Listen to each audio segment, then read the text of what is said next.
Welcome to the Uncanny Valley podcast. Today, we're really getting into a big one of literature's absolute giants, a story that just resonates through time. Charles Dickens's David Copperfield. Oh, definitely. It's not just a novel, is it? It feels more like a whole life unfolding. It's packed with so much human experience, incredible loss, but also this amazing sense of hope that somehow survives. That's a great way to put it. And that's what we want to do today, really unpack the layers of this incredible book. Exactly. Go beyond just the sequence of events. We want to get to the emotional heart of it, maybe uncover some surprising bits about how it came together, and just talk about the insights that still feel so relevant today. Right. So think of this as your guide, maybe a shortcut, to appreciating the wisdom in David's story and understanding that incredibly complex web of characters and relationships that Dickens weaves. Yeah, if you want to understand the moments that really define David, the characters that just stick with you long after you've finished reading, hopefully this conversation will shed some light. Okay, let's jump in. Let's start at the beginning with David's childhood. A childhood upended the shadow of the Murdstones. So David's journey starts in what feels like, well, almost a paradise, doesn't it? This really idyllic early childhood. Hmm. He paints this picture of pure, simple happiness with his mother, young, pretty, with her pretty hair and youthful shape, he says. Yeah, it's very sweet, very innocent. But the real anchor of that early world, I think, is his nurse, Peggotty. She embodies this incredible warmth, this unwavering love. She's such a fantastic character. He describes her look so affectionately, too. He does. He says she has no shape at all, which is, quite blunt. Oh, yeah. But then he immediately says she's of another school of beauty, a perfect example. It's Mhm. lovely. It shows how a child sees, doesn't it? That real beauty is about kindness, about warmth, not just looks. And that detail about her buttons. Oh, the buttons. When she hugged him, they just burst off her dress. It's such a vivid image of just overflowing, almost unstoppable affection. She's pure comfort, pure, unconditional love in a world that's about to get very, very cold. Yeah, because that idyllic period doesn't last, does it? It's shattered pretty brutally by the arrival of Mr. Murdstone. Swift and chilling, like you said earlier. David notes he's a gentleman. Physically handsome, even. Right. But there's this immediate coldness he brings into the house. That handsome outside hiding something hard and calculating inside. It's immediately unsettling. Sets the tone, really. And if he brings the chill, his sister, Miss Murdstone, she brings the deep freeze. Oh, absolutely. Yeah. She's not just strict. Her presence is like this rigid hand clamping down on everything. Dickens uses that powerful line about the gloomy taint in the Murdstone blood, darkening even their religion. Making it austere and wrathful. Exactly. It's not just about being religious. It's about twisting faith into a weapon, using it to justify cruelty under this banner of firmness. It's a really sharp critique from Dickens. And the way they control David's mother, it's heartbreaking. Totally insidious. She reaches a point where she literally won't give an opinion without checking with Miss Murdstone first. The complete psychological takeover. She becomes a puppet in her own home. And their training of David. Yes. Ugh, it's just torment. It's not about education. It's about breaking his spirit. You remember the struggles with his lessons, his poor mother crying, "Oh, Davy, Davy." Yeah. And the Murdstone's just insisting on firmness. Mr. Murdstone even has this awful justification, saying he was flawed himself and it did him good. And his sister agrees. It's chilling. It's a twisted ideology, isn't it?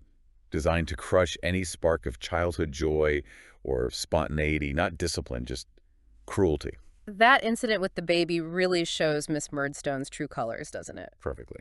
David just innocently holds the baby and she lets out this scream. Declares they're utterly dissimilar and should ever remain so. It's pure venom. It reveals her deep-seated animosity, her drive to isolate David completely from any kind of family warmth, and that leads directly to him being banished. First to his room, then the kitchen. Right, the kitchen with Peggotty, the one place of comfort, which of course was not approved of in the parlor. It marks his descent into that solitary condition, cut off from everyone, a really crucial turning point. And this awful atmosphere eventually leads to him being sent away to Salem House. The departure sounds so painful. Palpable grief, his tears, his mother's heart beating against his chest as she says goodbye. It's that last desperate grasp of warmth before he's pushed out into the cold, a forced separation. But even in that sadness, Dickens gives us Mr. Barkis. Barkis, yes. The carrier. Such a brilliant, peculiar character introduction. He's so quiet, isn't he? Very quiet. And his proposal to Peggotty, delivered via David. Barkis is willing. It's unforgettable. So simple, so steadfast. It's such a contrast to the cruelty Dave has just experienced. A little glimpse of genuine, if very understated, human connection. A bit of comic relief, almost. Before Salem House, though, he visits Yarmouth first. That must have felt like breathing fresh air. Oh, definitely.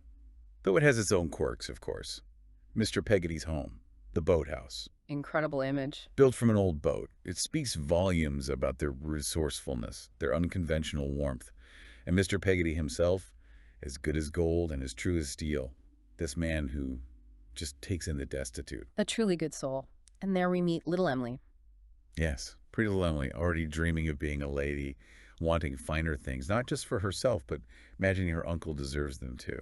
A childish dream of escaping their humble life. And Mrs. Gummidge. Oh, Mrs. Gummidge, the lone, lorn creature, always finding something to be miserable about, linking her woes to, the fire smoking or something.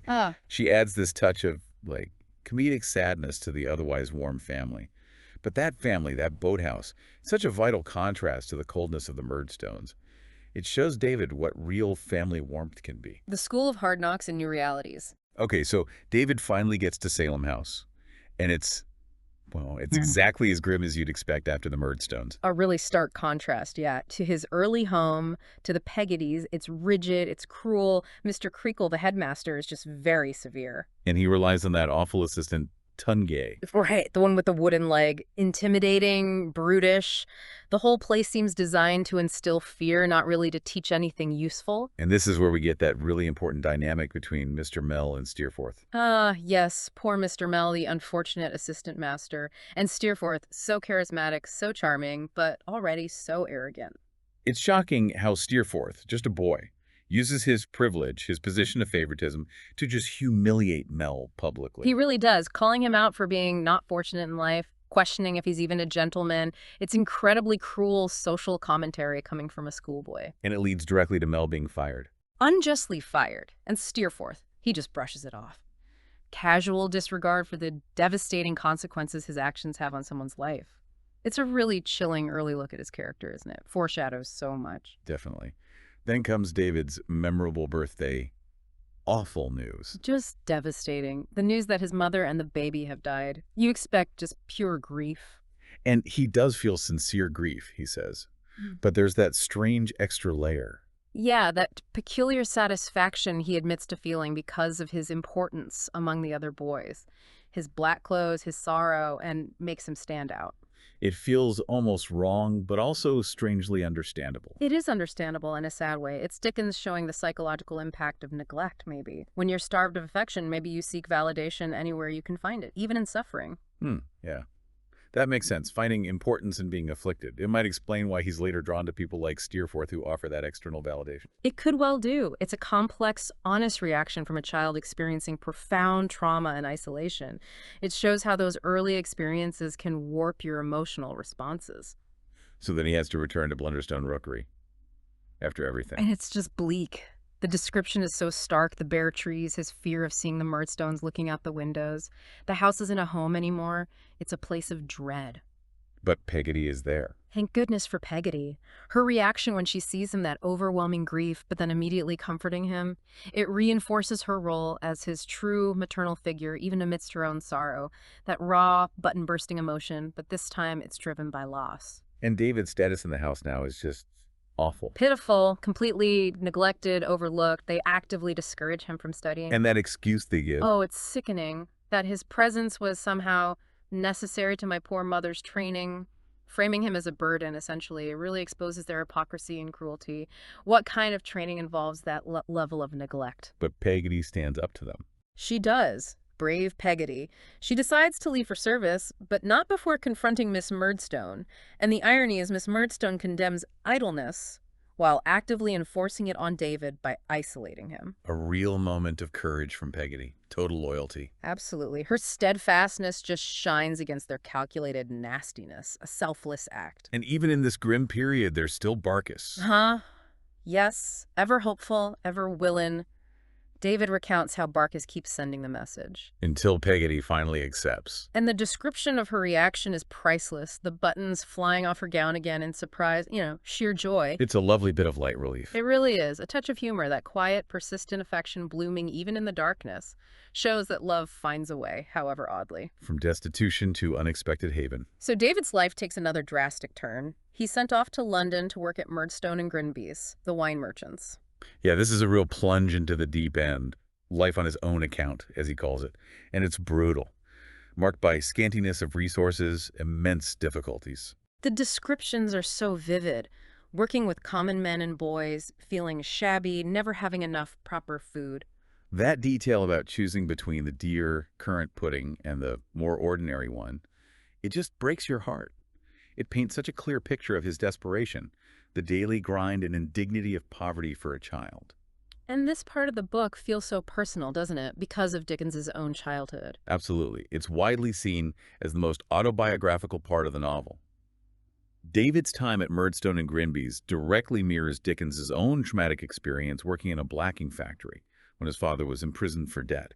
That raw, authentic pain really comes through. He adapts somehow, but you feel the shame, the loss of his education, his childhood. You really do. But it's in this bleak environment that he meets one of literature's most unforgettable families. The Micawbers. Oh, Mr. Micawber.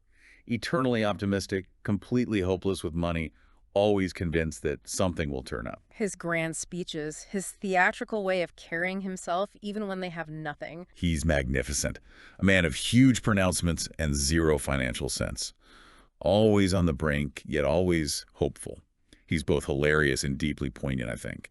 Represents that precariousness of life for so many back then. And Mrs. Micawber, her loyalty is just unwavering. Legendary. I never will desert Mr. Micawber. Yeah. She says it over and over. She tries so hard to manage things, always quoting her papa's advice. No, it never works. Never. They inevitably end up in the King's Bench prison because of their pecuniary involvements, but her commitment, even when it's financially disastrous, is quite something. They provide this constant chaotic source of warmth for David despite everything. This endless cycle, hope, despair, optimism, debt, it really defines them. It does. And David, stuck in this life at the warehouse that he finds unendurable, finally makes this huge decision. He runs away. Yeah. He sees no hope of escape, unless the escape was my own act. It's a moment of pure desperation, but also profound self-reliance. A terrifying step. But he takes control of his own story. And the journey to Dover sounds absolutely harrowing. Perilous. Just sheer grit keeps him going. Walking miserably, fast as I could, terrified of being found dead under some hedge. Trying to sell his waistcoat. And getting that miserly offer from Mr. Dollaby, who claims he'd rob my family if he offered more. It shows the coldness, the dehumanizing aspect of poverty he encounters. And that encounter with the tinker. Oh, brutal. Stealing his handkerchief, attacking the woman, it just rams home the dangers he's facing, utterly alone and vulnerable on the road. A harsh, cruel world for a runaway child. But this awful journey leads him somewhere unexpected, somewhere safe. Almost miraculous, isn't it? His arrival at Miss Betsey Trotwood's house in Dover. After everything he's been through, it feels like reaching a safe harbor. The description of the room, neat as Janet or my aunt, immediately signals order, care. Things he desperately needs. Exactly. And then there's the wonderful Mr. Dick. Eccentric, yes, but so deeply kind. And Aunt Betsey herself, what a character. A force of nature, full of eccentricities and odd humors, fiercely independent. Her war on donkeys. Yes. Defending her patch of green. She's blunt, she's strict, she can seem quite formidable. But underneath, there's this incredibly strong core of kindness and justice. And Mr. Dick with his bowed head and bright eyes and that obsession. King Charles I's head, getting into his memorial, it's so peculiar but so endearing. Aunt Betsey explains his madness, a fear of his brother. He's one of the most beloved characters, isn't he? Definitely. And his madness, fixated on the king's head, it's almost symbolic. In a world full of supposedly sane villains like Murdstone or Heap, Mr. Dick's gentle, pure-hearted insanity makes him, ironically, one of the wisest, most moral people in the book. That's a great point. His empathy contrasts so sharply with the calculating cruelty of others, suggests true wisdom isn't always conventional. Precisely. He adds both humor and real depth. And then comes that amazing confrontation. The Murdstones turn up. Oh, it's brilliant. Aunt Betsey just shuts them down. Her rejection of their authority over David is so satisfying, calling his poor mother that most unworldly, most unhappy, most unfortunate baby. Strips away all their pious pretense. Completely exposes their cruelty. And her final declaration to Mr. Murdstone. If you step in between him and me, now you must step in, Miss Trotwood, forever. Pow. That's it. David's free. Truly free. He finally finds a real home, a fierce protector. It's the start of a genuinely new life. New chapters and lingering shadows. So with Aunt Betsey firmly in charge, David enters this period of actual stability, comfort even, in Dover. A huge shift for him. And then he's enrolled at Dr. Strong's school in Canterbury, another positive move. Described as quiet as a monastery. Which must have been such a relief after Salem House. A genuinely benevolent environment. He can finally breathe, finally start getting a proper education. And it's here in Canterbury that he meets Agnes Wickfield. Ah, Agnes. Yes. Yeah, he's good angel. Right from the start, she represents this source of quiet wisdom, compassion, moral clarity. He says her presence seems to, pervade the whole city. It's a lovely image, a subtle, calming influence. She's the absolute opposite of the manipulative people he's known. Just pure inner strength and goodness. But Canterbury also brings Uriah Heep into his life. Yes. The shadow lurking in this newfound stability. His first appearance is just masterfully creepy, isn't it? So unsettling. Dickens nails it. The humbleness. The constant humble this and humble that, the lank hand, the sideways eyes, that awful writhing posture. Like a snake. Exactly. And it's all a performance, isn't it? This false humility is his weapon. He uses it to worm his way into Mr. Wickfield's confidence, manipulating the trusting, vulnerable man. And the way he fawns over Agnes? It's stomach-churning. Because you know it's completely false. He doesn't see her as a person. He sees her as a prize, a way to climb the social ladder. He even says learning ain't for me, but implies Agnes is his route to status. Chilling ambition. That humbleness is such a powerful critique, isn't it, of social hypocrisy? Absolutely. Dickens uses Heep to expose the resentment that can fester under rigid class structures. Heep weaponizes humility to exploit the very system that looks down on him. His desire for Agnes isn't just about money, it's about corrupting the better world, achieving a twisted kind of social victory. Predatory is the word. Definitely. Pure predatory ambition behind that slimy facade. This period also sees David having some early romantic experiences. Yes, fleeting crushes. Miss Shepherd with her round face and curly flaxen hair. And the eldest Miss Larkins, the older woman. Right. Typical youthful infatuations. They highlight his idealism, maybe his naivety about charm, which is important given who else reappears. Steerforth. Still utterly captivating, effortlessly charming, magnetic almost. But David's older now. He sees something else. Yeah, he senses that underlying indifference, that sense Steerforth has of being separate from, or maybe above that sort of people, as he puts it. Those hints of carelessness, the lack of a real moral compass beneath the charm. And Steerforth's connection to Miss Rosa Dartle is so strange and intense. It's deeply unsettling. She's Mrs. Steerforth's companion, and she has that scar, the mark ever since from his high displeasure, a physical reminder of his cruelty from their past. She's described as having sparkling eyes, but this fierce, passionate way. Driven by this toxic mix of love and pain for Steerforth. She's like a living testament to his destructive charisma, the damage he leaves behind. And then David takes Steerforth to Yarmouth. Oh, dear. You just know this isn't going to end well. Steerforth turns on the charm, of course, completely bowls over the Peggotty family. Especially little Emily. She's blushing and shy, but delighted, and he talks boats with Mr. Peggotty, knowing exactly how to win them over. Charming them all. Skillfully charming them, yes. Laying the groundwork for betrayal. You just watch it happening and you want to shout, no. Betrayal, domestic bliss, and the cost of improvidence. And the betrayal, when it comes, is just devastating. Steerforth eloping with little Emily, it shatters that Yarmouth world. Absolutely brutal. Poor Ham Peggotty. His broken heart, his dreadfully weeping. It's just raw, pure grief from someone so good and loyal. Gut-wrenching. Mr. Peggotty's reaction, though, it's incredible. Monumental resolve. That quiet, steely determination. I will seek my niece through the world. Nothing will stop him. It's this powerful display of unconditional love and moral strength. And wasn't there that minor character, Miss Moucher? She gets involved? Yes. The dwarf chiropodist. Steerforth tricked her into helping facilitate the elopement, but she shows real remorse afterwards and vows to help find Emily. Shows her sharp little thing, nature, as David calls her, an unexpected moment of moral awakening. So Mr. Peggotty sets off on this incredible quest. It becomes this epic journey, doesn't it? Across Europe, saving money for Emily's sake, despite being poor himself. Never giving up. It's heroic, really, driven purely by love and this need to bring her back, to offer redemption. The strength of family ties. Meanwhile, David's own love life takes a very different turn. He meets Dora Spenlow.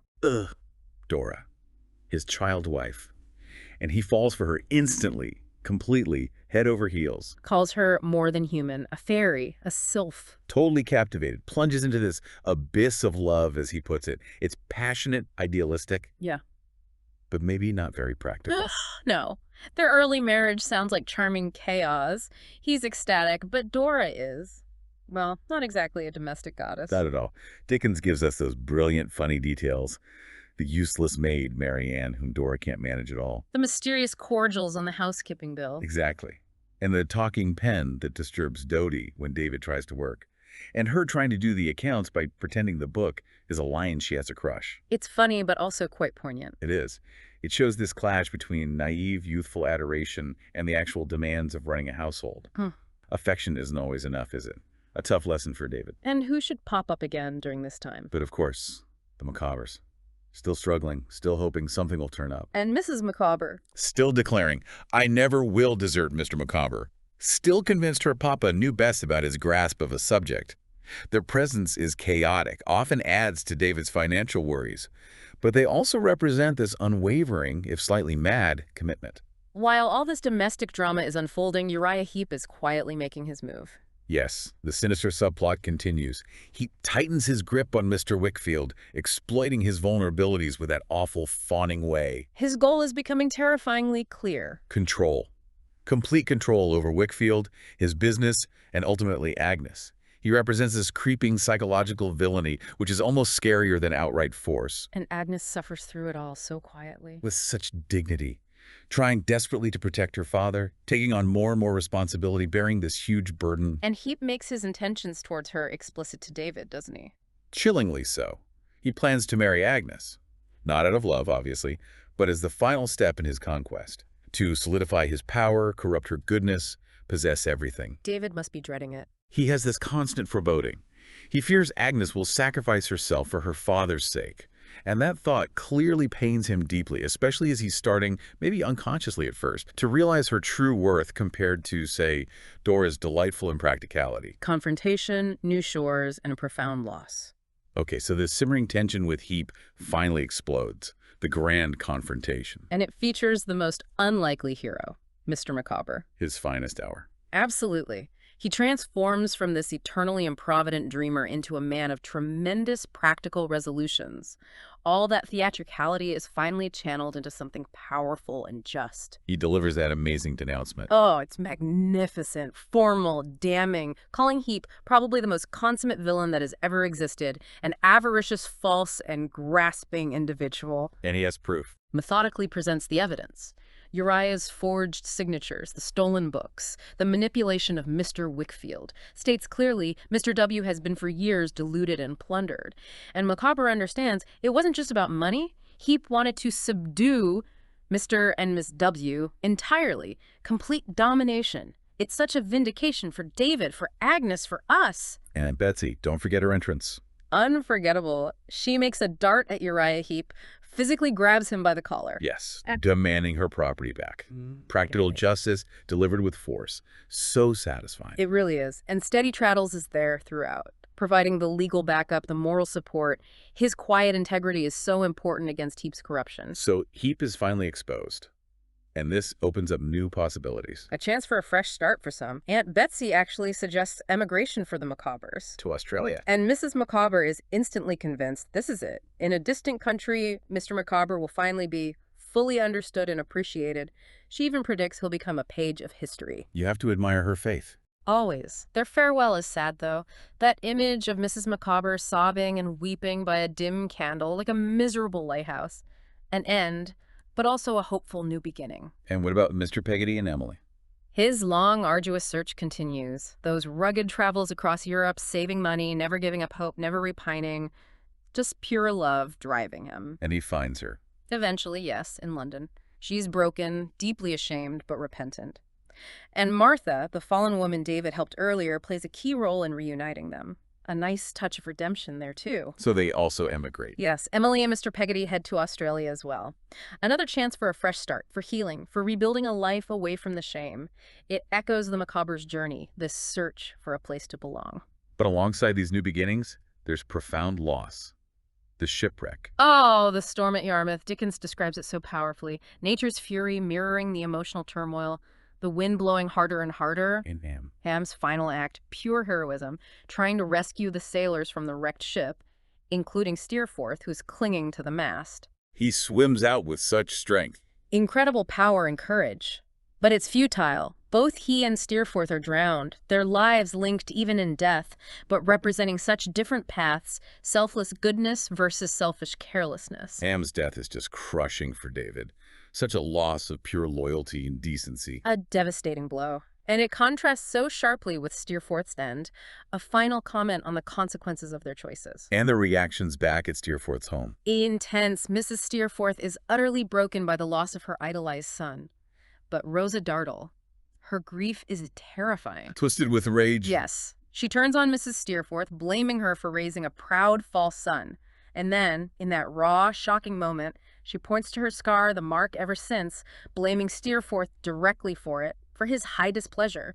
Laying bare the long-term cost of his cruelty. Exactly. The physical and emotional scars he left behind. A really powerful, disturbing scene. A journey's end wisdom and enduring love. So after all this upheaval, all this loss, David goes abroad. This seems like a really important time for him. Crucial.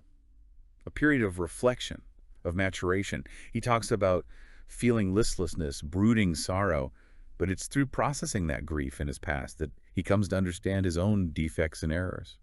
He's not just drifting. He's actively working through things, forging his identity. And he deliberately stays away from Agnes during this time. Yes, which is poignant. He feels unworthy, perhaps. Worried he'd betray his feelings after his frivolous past, his adoration of Dora, his blindness about Steerforth. He feels it was now too late. Almost punishing himself. Kind of. But that self-imposed exile allows him to grow, to really see Agnes clearly, and to finally become the man who might deserve her steady, quiet love. He also finds professional success, doesn't he? He does. Becomes a parliamentary reporter, masters shorthand, that savage stenographic mystery, finds stability and purpose in his work. Which built his confidence, his sense of self-worth, separate from his relationships. And when he finally returns to England, it's the moment of truth, really. Coming home emotionally as much as physically. He realizes his feelings for Agnes aren't just friendship or gratitude. It's deep, profound love. The love that was there all along, his constant good angel. The priceless gift of such a heart. Beautifully put. It's the culmination of his long journey to understand what truly matters, where genuine love and stability lie. And their reunion, their confession of love, it feels so earned. Deeply satisfying. He's no longer that ragged, wayworn boy. He's gone through fire, made mistakes, but he's emerged as a mature man, finally ready for the quiet, steadfast love Agnes offers. It's the triumph of goodness, of mutual respect, of recognizing true virtue. It's lovely to see how things turn out for the other characters, too, weaving that tapestry together. Yes, Mr. Dick is still doing well, living with Aunt Betsey, still kind, and planning to leave her his copying money in his will. Sweet. And Traddles, good old Traddles. He makes it. Becomes a successful lawyer through sheer perseverance and hard work. Still loves his Sophie. Proves that decency and diligence can win out. Even Mr. Chillip gets a mention. Yes. The quiet doctor from the beginning, still practicing in Bury St. Edmunds. A little thread connecting back to the very start. And the Macabres in Australia. Does something finally turn up? It does wonderfully. Mr. Macabre's qualifications are finally recognized. He becomes a magistrate. No. Really? Yes. Mrs. Macabre was right. He becomes a page of history. It's such a delightful, optimistic outcome for them. You can just imagine Macabre laying down the law. Fantastic. And Emily and Mr. Peggotty. They find peace, too. Respectability, a new life in Australia after all the trauma and the long journey. It shows that redemption is possible, that family love endures. These interwoven lives really highlight how our choices affect each other, and Dickens's belief in growth and second chances. So as we wrap up here on the Uncanny Valley podcast, reflecting on David Copperfield's whole life, it's quite a journey. Incredible. From that shattered childhood innocence through poverty, betrayal, loss, all the way to self-discovery and finding that lasting, mature love. It's a profound story about resilience, about how character is formed. Yeah, it teaches you so much, doesn't it? About how much childhood shapes us, about the complexities of relationships, good and bad, and about the quiet power of just steadfast affection, moral integrity. Exactly. And the novel leaves you with this feeling that even after terrible sorrow, even after making big mistakes, there's always a chance for redemption, for growth, for finding your true home, which isn't just a place, is it? It's in the hearts of people who really see you and love you. Makes you think, what really defines a fulfilling life? And how do those early experiences echo down the years? Powerful questions. Well, we hope this conversation has maybe offered some new ways of looking at this amazing classic, or perhaps just reminded you why it's so enduring. Hope so. It's always worth revisiting. Thank you so much for joining us on the Uncanny Valley podcast.